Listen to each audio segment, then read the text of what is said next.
isheedha ati waaqayyo isheedha nu faraarsitu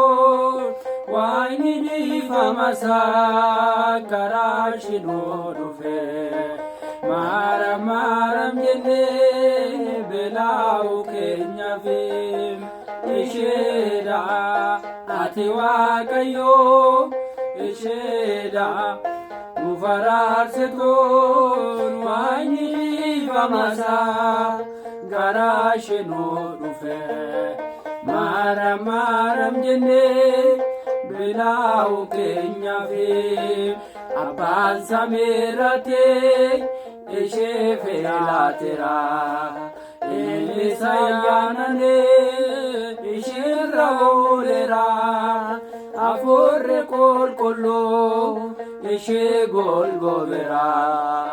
Waaqni waan filateef adda isheen hundarraa maqaa kiyyoon baasu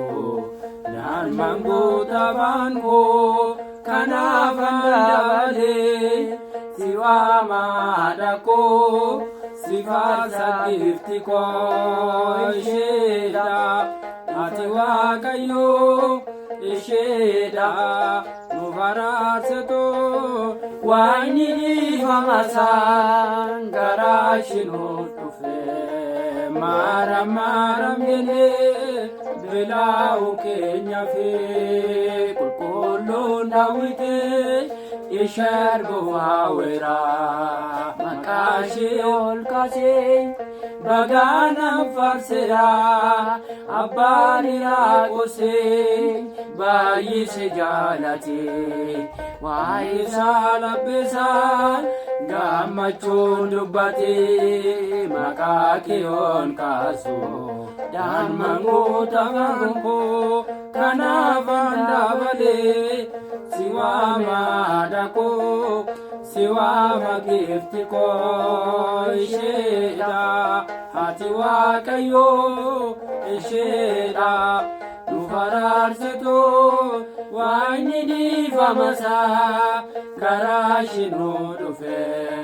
maaram jennee beelaa'uu keenyaaf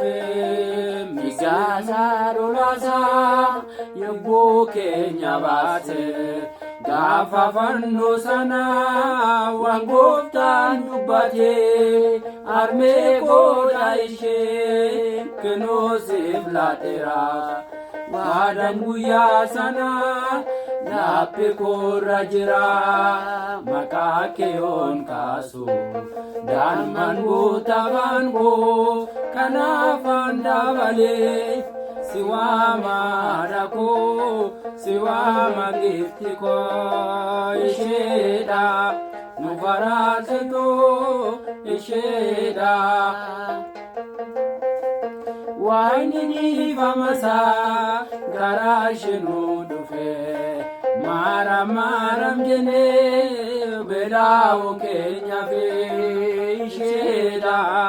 ati waaqayyo isheedha nu faraarsitu waa'ini dhiifamasaa karaa ishii dhufe maaram jennee beelaa'uu keenyaaf galanni waaqayyoof haa ta'u.